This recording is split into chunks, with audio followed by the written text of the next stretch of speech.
Hello and welcome back to Conversations with Zendesk, where we explore new trends and technology in customer experience. Each episode, we speak with industry innovators and experts to hear their thoughts, unpack industry trends, and discuss the most important ideas around CX. I'm your host, Nicole Saunders. In this episode, I'm speaking with Michael Pace, who builds customer experiences for Virgin Pulse as their Vice President of Global Member Services and Operations in Providence, Rhode Island. He is also the president of the Northeast Contact Center Forum, which is New England's largest community of customer service and contact center professionals. In 2022, Michael was recognized as the CCW Leader of the Year, and Virgin Pulse was recognized as the Best Culture winner and runner-up in Best In-Class Contact Center.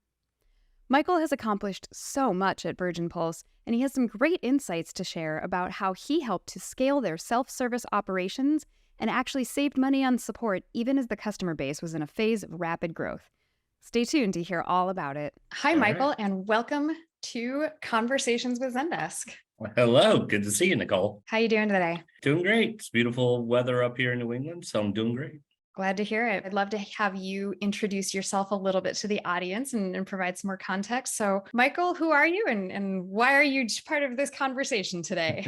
Well, I have a career where I get to help people and build amazing environments for customers in their journeys. But my day job is I'm the Vice President of Member Services and Operations at Virgin Pulse. We're a wellness company. We help millions of members all over the world improve their health through just smart gamification and a fantastic application that keeps you interested and engaged and keeps you moving, keeps your wellness and your health up. Make sure you do all those preventive screenings and all those kind of things. It's fantastic to be a part of this company. And I'm also the president of Northeast Contact Center Forum. It's one of the largest nonprofit customer service and contact center communities in the country. And we just finished our big event up at Gillette Stadium recently. I know we could all use a little more health and wellness. As we were talking before the show, you told me a little bit about how much the company has grown, but how you've really managed to keep your support costs steady, stable, maybe even going down a little bit compared to the growth of the company. So tell us a little bit more about that and how you did it, because I think that is probably every support manager's dream, is to keep those costs flat as the customer base rises. So let's dig in. Yeah, so the short of the long answer is we really maximize a lot of our self-service, maximize all of our contacts to drive and keep our container contacts. As Virgin Pulse, we've grown anywhere from 10 to 15% year over year, and we keep doing that for the last 4 or 5 years. And we're probably 50, 60% bigger than when I first started. Wow, and that's some big growth. It is, but we actually have less contacts coming into the contact center than we did in 2019, which is absolutely amazing. One of the biggest things, and Zendesk has been an amazing partner for us here, is a couple big areas. So one, our support site, or I think Zendesk calls it the guide, right? Mm-hmm. And we keep all of our FAQs there. And we really invested this in 2019, and part of it was I had a Virgin Pulse customer service issue myself, and I went to the self-service site. I'm like, this is not good. I looked at it. We had somewhere around 350 or so articles. They were really outdated. They looked old. The site the framing of the site just didn't look up to date and such. We invested a little bit of manpower, a little bit of work, and let's first refresh these articles and let's refresh the page a little bit. Now we have 2,000 plus articles. We used to have probably had more human contacts than articles viewed, actually by a lot. Now we've inverted that, and we have 3 times as many people looking at articles than we do people actually contacting us. That's great. How did you identify what those articles needed to be? How did you dig into figuring out the exact content that was necessary? Yeah, so obviously Zendesk does sort of provide those tips and cues. I think they call them actually cues for you. Content cues, yeah. Content cues, tell you what people are looking at and digging in. We're looking at why people are contacting us through our disposition coding or reasons for contact. And let's create more articles that relate to that. We fit with a ton of IoT devices, Fitbits, Apple Watches, and tons of other brands. So we wanted to make sure we covered all kinds of devices across the whole range. And then, like I said, just make sure we're doing the things that the 80% of only the Pareto type of thing, where 80% of your stuff comes from 20% of like the things out there. So we really focused on that. And then on that big 20% that was covering 80% of our volume. And then once we got it set, then it also became about making sure that we're really plugged into the product folks. So every time that they were updating the app, if the UI changed or if the process changed or what have you, that we were investing time and changing up those articles. So the articles were a big piece of it. I think when I think of that mountain of contacts that we're saving now at our current scale, it's almost 1 million contacts that we're saving, over the last 4 years. When we looked at what were the kind of big drivers of creating that sort of waterfall of all the things that created this or reversing of contacts and such, and the sports site was about 32% for the reason for that. Another So big reason you coded all of those things that were coming in, right? And you said, Yeah. okay, here's why people are contacting us. You made sure that you had documentation about that in your help center, got that looking nice and everything. And you said that covered 32%. So that's a great first step. So yeah, tell us about what else? What were the other pieces that really helped with that reduction in contacts? I'd say the next biggest one really was about, I'm going to call it platform stability, right? Or the little things within the app or the platform that cause people to contact us, right? Mhm. Not something that specifically that we could help with or we could actually change, but we could let the folks know who do develop our product and our engineers, to let them know that this is what we're getting each month. And this is what we're really seeing right now as the top sort of drivers, whether it's something with the login or, like I said, about devices or the kinds of questions that they're asking about in terms of rewards or what have you. And I think we calculated about 21% improvement, or at least reduced contacts in that manner. So that's just fixing things with the tool that's and the just- platform, the experience. It's just listening to the customer and actually just going in and making it a priority for people to fix. And then I'd say the third biggest one was, I'm going to call it our bots and our other self-service tools like a visual IVR and such. But we do use the bots that Zendesk does provide us with our chat and email. It's basically its great part is it's taken all that work that we did with the support site and the FAQs. And as people start typing things that are related to their question or issue, it's pulling from those FAQs to say, is this what you're looking for? So I have an Apple Watch, it's not syncing. It's pulling the Apple Watch things and providing that to them. And that was the third place thing. And it was about 9% as well of our total reduction. That including our visual IVR, which is just, if we know you're calling in from a cell phone, there's a few things that we can help you out with, just a simple SMS and like a password reset or something like that. And things like we increased our first contact resolution. Obviously, the higher each percentage that grows is another percent that you're not getting in anymore. Some good process management, some strong people management, all these kind of things added up to, at scale, it's roughly about a 64% reduction in contacts. That's just huge. But I love how you called out there that it is an ecosystem, right? There are some parts of that were implementing technical tools. There was some of it that was optimizing how those tools are implemented and presented to users. There's a piece of it that was content development. There's a piece of it that was voice of the customer and building the things in the product. And one of the things that I love that you called out there was that you were looking at your contact reasons and the questions people were asking and feeding that to your product org. I think some companies really think of product feedback as like feature requests and customers coming saying, I want you to fix this.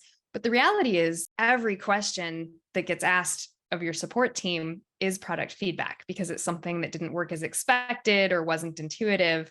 Talk to me a little bit about that coding process, because it sounds like that was the linchpin of a lot of this. Was how did you operationalize tracking all of those things? Did you have a team sit down and do it, or did you make it part of the support agent thing of tagging every ticket, or what did that look like for you?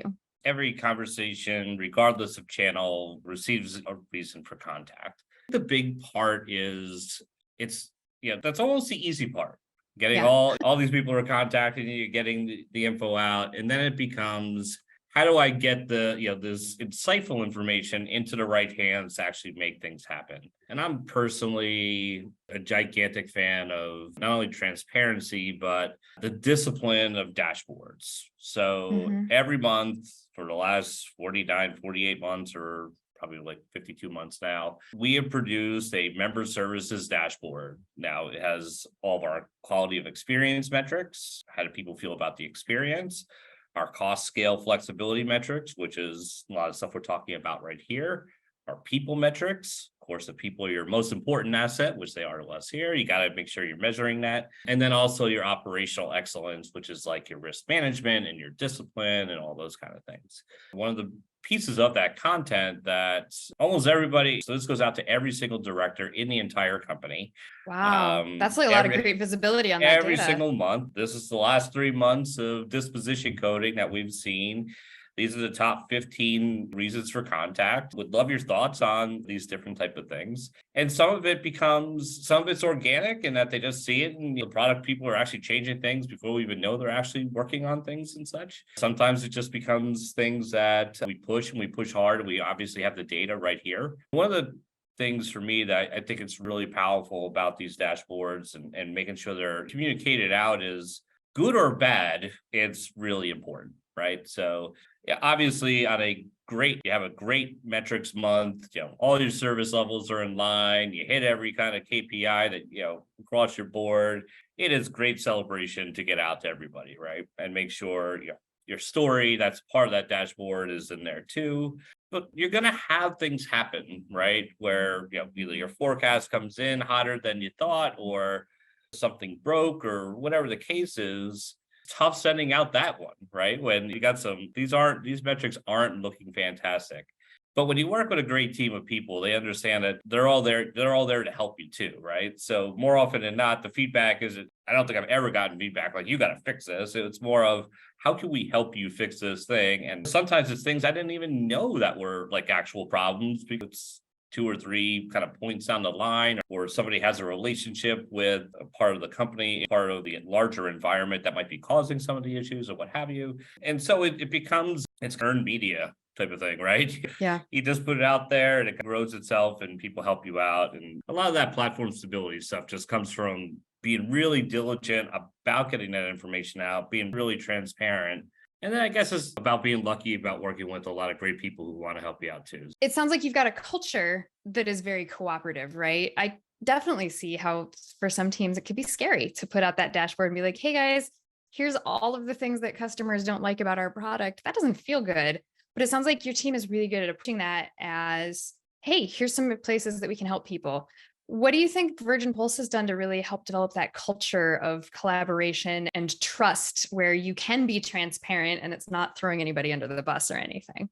The magic word there was culture, right? There's probably a lot of things I could talk about here. It's in our values. One of our core values is one team, one dream, right? So we're all here for each other, for the member, for our clients. I think the piece of that is, it's articulated in our company's values, it's also articulated in our member services sort of values and standards. At the beginning of every year, we go through, like, these are our guiding principles in member services. A lot of it has to do with the employee experience being the most important part of the customer experience, but living our culture is a gigantic piece of that. And things like building relationships and being able to help influence others are competencies that we're working on, not only at the manager level, but even at all the associate levels and such too. So they're equally, but just about equally measured on how they get the work done as to what the actual result of the work is too, which is really fantastic. It's really ingrained in the culture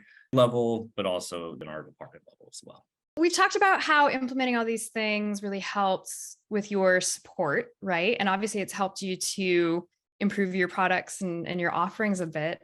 Talk to me a little bit about how that's improved customer satisfaction, because I imagine that if you're getting people good answers and you're improving the product, ideally that's making your customers happier. Is that one of the impacts you've seen, and how have you been measuring that? We received 64% less contacts at scale than we did before, but our CSAT has actually also gone up too. So it went from something hovering in the mid to low 80s. We couldn't crack this 86% ceiling for a while, right? But we also made some changes, worked with a few partners. We're pulling in different data from our CSAT provider and our Zendesk. And our CSAT hasn't been below 90 about 15, 16 months. It's incredibly important. We have an incredibly high engagement score, both, I'd say, not only within the company, but this engagement score, I think, could really stand anywhere. Just shows that people really do love working here and they do love helping out our members. You got to remember, we did a lot of this during COVID too, right? Being able to do this in almost this business continuity environment is really incredible. I'm so proud of it. I'm probably gushing a little bit too much about it. I truly believe the number one driver of our CSAT is our employees, right? So if our associates, the employee experience is great, the CX will be great. EX equals great CX, right? We make sure that they have a fantastic environment to work in. Obviously, with COVID, you got to make sure it's safe, right? Thank goodness we're past all that. You're taking care of them, from a compensation standpoint. Then you're helping them grow individually and grow in their careers. We have during the course of the year, we shift up and down from some seasonality. We have between about 150 and 225 associates in total.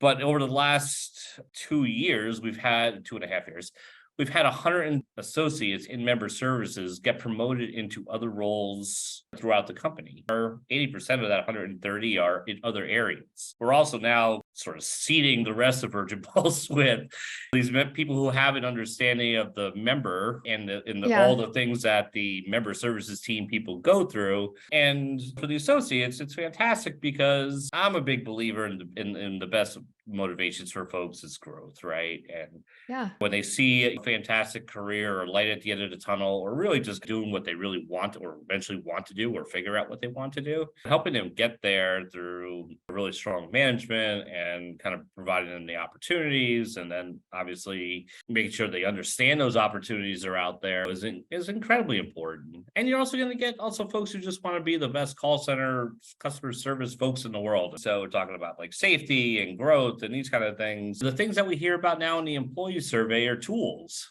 I'm like excited when I hear that. All the other things are taken care of now. Right. You've got like the management in place, the professional development. Now people are just like, well, I want something that I want better information. I want these kind of things. And that's been a lot of our focus this last year is how do we take the contextual help data and drive it to, our folks. So how do we leverage our Zendesk tool to pull in information from various different points or various data sets and pull it in so the agent doesn't have to go anywhere, right? Or when they start talking about an e-commerce return with somebody and they start typing notes that we're pulling in, it could be the FAQs, it could be completely other tools and such that have this information in providing this contextual help, and it makes their tools better.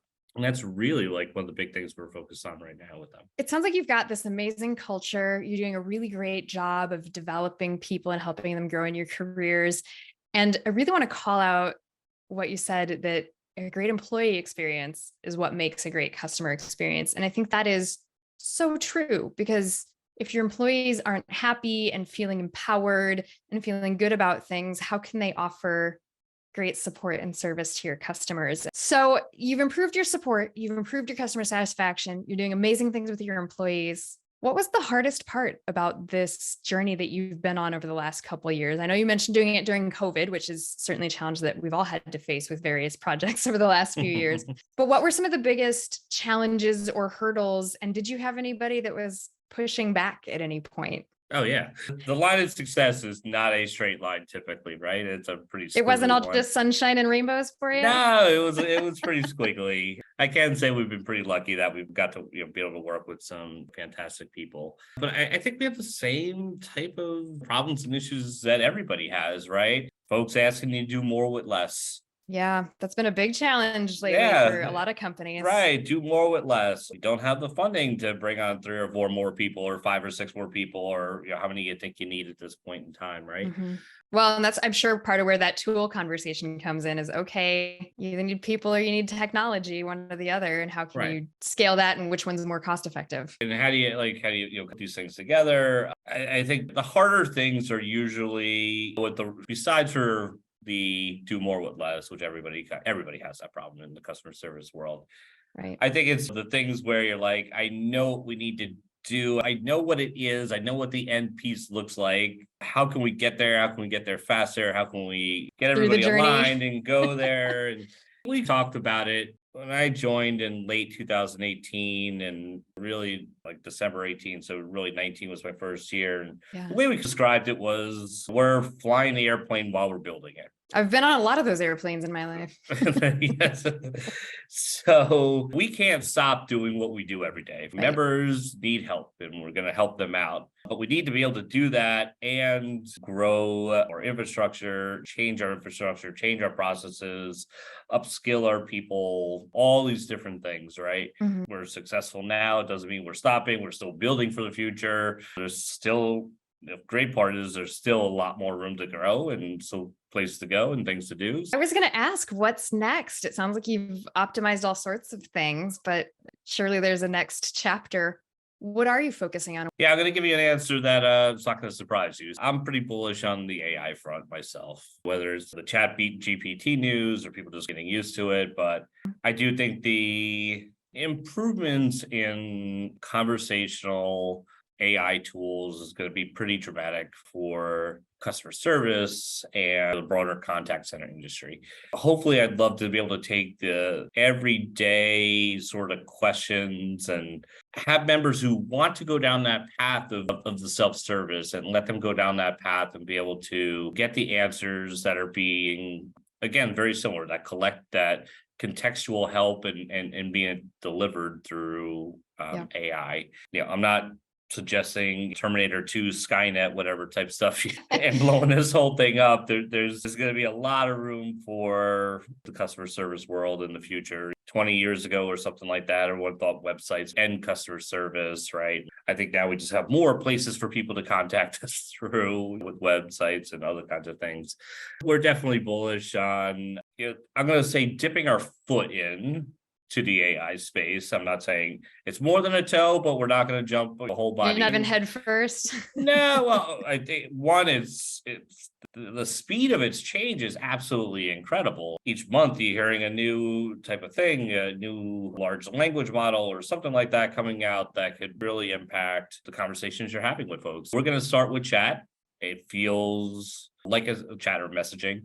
It feels like a space that people are pretty comfortable with now. I think more often than not, when people are chatting, they know they may get a quick automated response from something, and regardless of what industry you're in. And then we're going to look to apply it to our phone calls too. So, help us understand what you want. We'll get you routed to the right people.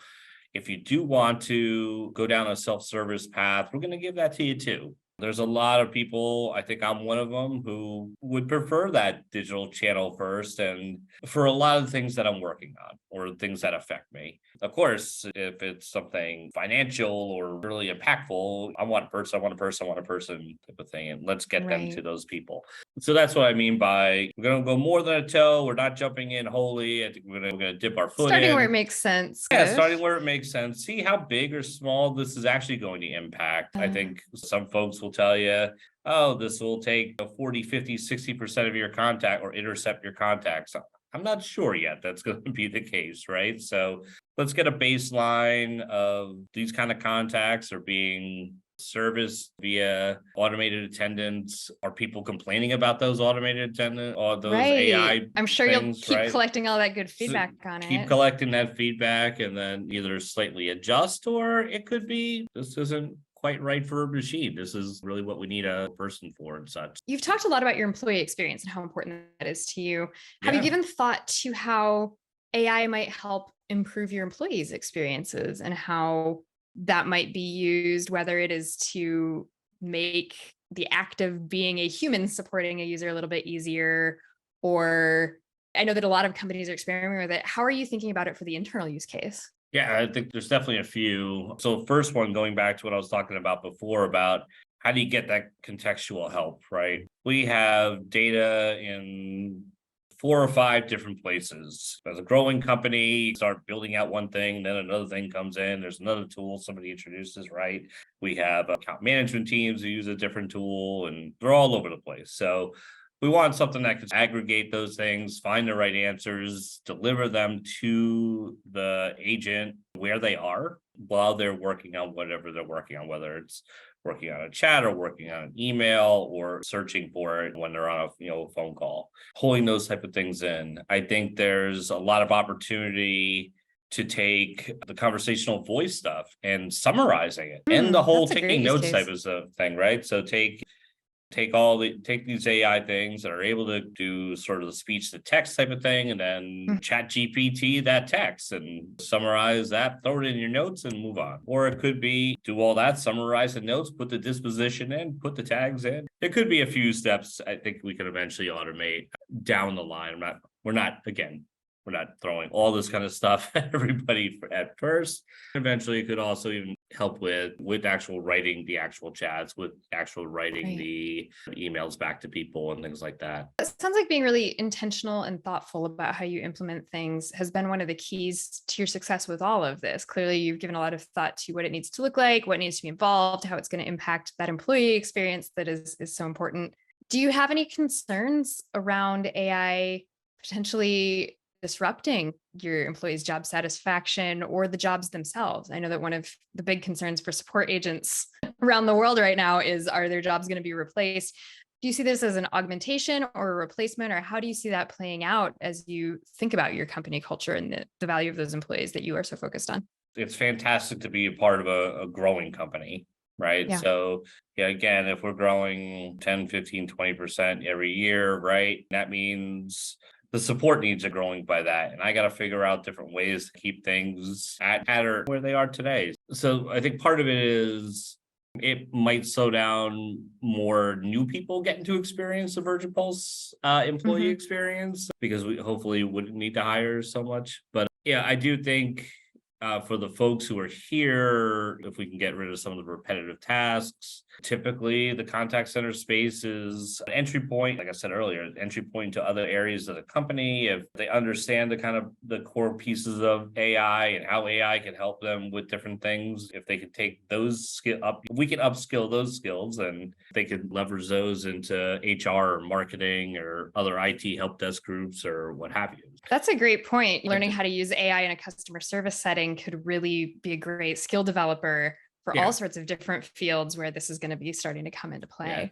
I started in about 1997 in sort of the customer service world. And I think every 4 years, there's some tool or something that's going to take, yeah, like I mentioned earlier, websites were going to take over everything, and IVRs were going to take over everything. And at one point, social media, everyone was only going to do social media for their customer service. More often than not, they actually usually end up adding on to all the channels and stuff that you have. Now, don't get me wrong, like I said earlier, a lot of these things like the support side have minimized some of the impacts of the need for customer service. The need for customer service has been around forever. I truly think people are still going to need humans, or some type of human, might be human to a robot to a human, help, being able to help them out. So we'll see. I think we'll adjust as we see things going. If Skynet comes down or whatever like that, then we'll figure out what to That's a do whole about new that. world for all of us. That's a whole new different thing for everybody. Yeah. Michael, it sounds like you're doing really amazing stuff. I can't wait to see where you go next. Last question. Hey. If you were talking to another support leader and they were like, man, I want to embark on a journey like yours. Our company's growing. I need to keep my support costs level.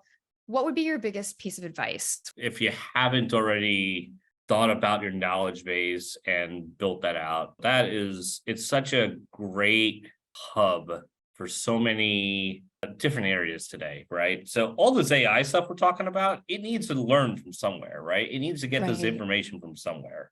And what's incredible about things like building out your FAQs or your support site or what have you is it's a one-to-many type of thing. You create it once, maybe you update it occasionally and such, right? But Some of our FAQs get used 3, 4, 5, 6,000 times a month. And when we're busy, it's, 10, 11,000 times a month, right?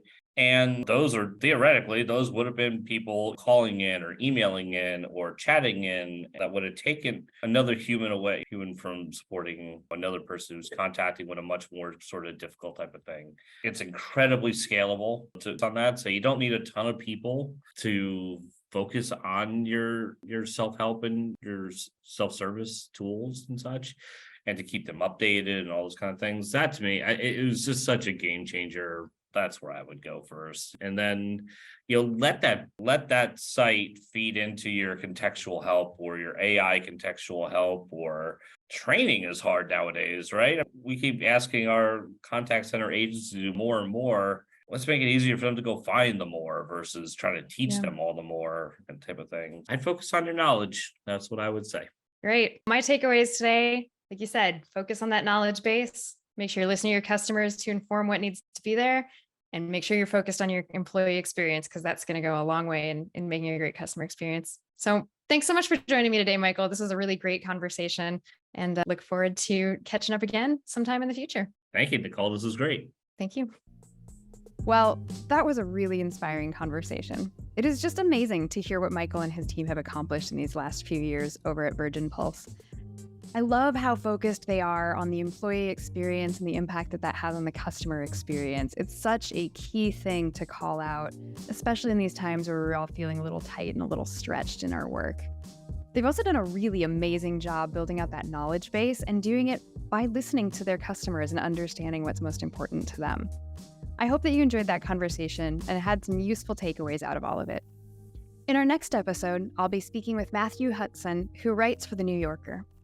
Matthew's been doing a lot of research and writing about AI, and recently published a really interesting article on the idea of the singularity and whether it's something that we can avoid. It's guaranteed to be a really interesting conversation, digging into the deeper possibilities and some of the potential risks of AI. You won't want to miss that conversation, so please be sure to subscribe and share with a colleague if it's something that you've been enjoying. As always, the Zendesk community is here for you in the meantime. If you want to connect with other Zendesk users, please head to usergroups.zendesk.com to see all of our upcoming user group events, community webinars, and more. I hope to see you there soon. Until next time, I'm Nicole Saunders for Zendesk, the intelligent heart of customer experience.